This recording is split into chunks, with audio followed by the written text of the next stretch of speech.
દર્શક મિત્રો, મહામંથન મંતવ્ય ન્યૂઝમાં આપનું સ્વાગત છે।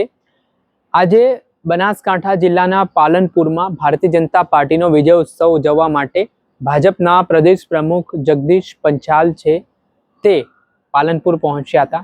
આ દરમિયાન તેમણે વડગામના ધારાસભ્ય જિગ્નેશ મેવાણી અને બનાસકાંઠાના સાંસદ જ્ઞાનીબેન ઠાકોરને લઈને પણ નિવેદન આપ્યું હતું।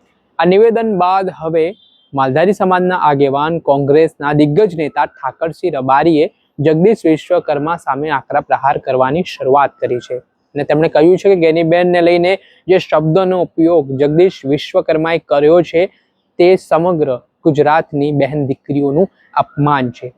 તેમણે કહ્યું કે સ્વાભાવિક છે કે જગદીશ વિશ્વકર્મા આવ્યા છે, તેમનું વતન છે, તેઓ વડગામના બનાસકાંઠાના પનોતા પુત્ર છે, પણ તેઓએ જે વર્તનનો ઉપયોગ કર્યો છે તે ક્યારેક લાજે નહીં, તે પનોતા પુત્ર નથી પરંતુ પનોતી પુત્ર છે। તે પ્રકારની વાત ઠાકરસિંહ રબારીએ કરી। સાથે જ આ વખતે જિલ્લા પંચાયતમાં ભારતીય જનતા પાર્ટીએ જે જબરજસ્ત પ્રચંડ બહુમતી હાંસલ કરી છે તેને લઈને પણ ઠાકરસિંહ રબારીએ કહ્યું કે કોંગ્રેસનો ગઢ હંમેશા બનાસકાંઠા રહ્યું છે, આ વખતે તમે જીતી ગયા તો વધારે કુદાકૂદ ના કરો। અને તેમણે આક્રોશ વ્યક્ત કરતા શું કહ્યું તે સાંભળો। આજે પાલનપુર મુકામે ભાજપના ગુજરાત પ્રદેશના અધ્યક્ષ જગદીશ વિશ્વકર્મા એ તો અટક વિશ્વકર્માએ આ દુનિયાની સૃષ્ટિનું સર્જન કર્યું છે। એ અટકને લાજે મરાવે એવું અને એમ કે છે કે બનાસકાંઠાનો હું દીકરો છું, અહીંના પનોતા પુત્ર। અરે પનોતા પુત્ર તરીકે ગૌરવ હોવું જોઈએ, પરંતુ ભાષાની મર્યાદા હોવી જોઈએ।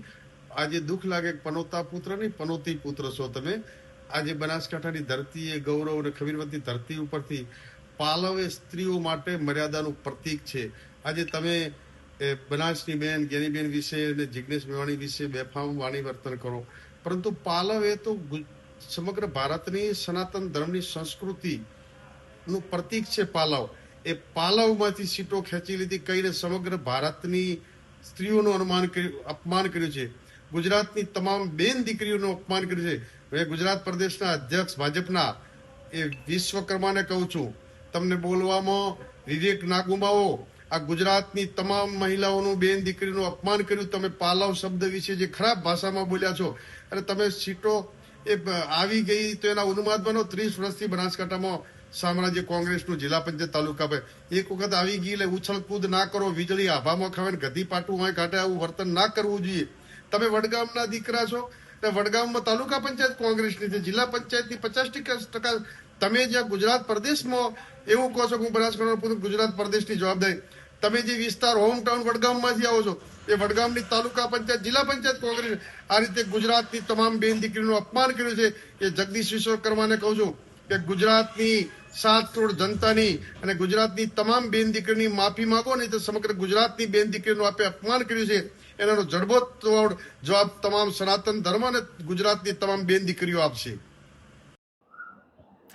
આપણે સાંભળ્યા હતા બનાસકાંઠાના કોંગ્રેસના દિગ્ગજ નેતા ઠાકરસિંહ રબારી। તેમણે પોતાનો આક્રોશ વ્યક્ત કર્યો છે, સાથે જ ભાજપના પ્રદેશ પ્રમુખ જગદીશ વિશ્વકર્માને માફી માંગવા માટે તેમણે માંગ કરી છે, કેમ કે તેમણે જે શબ્દોનું ઉચ્ચારણ કર્યું છે બનાસકાંઠામાં આવીને તેના કારણે ઠાકરસિંહ રબારીએ પોતાનો વાંધો રજૂ કર્યો છે ને નારાજગી પણ દર્શાવી છે। દર્શક મિત્રો, આવા જ નવા વિડીયો સાથે આપણે માહિતગાર કરતા રહીશું, પડે પડના અપડેટો આપના સુધી પહોંચાડતા રહીશું। એટલે મહામંથન મંતવ્ય ન્યૂઝ જોતા રહો।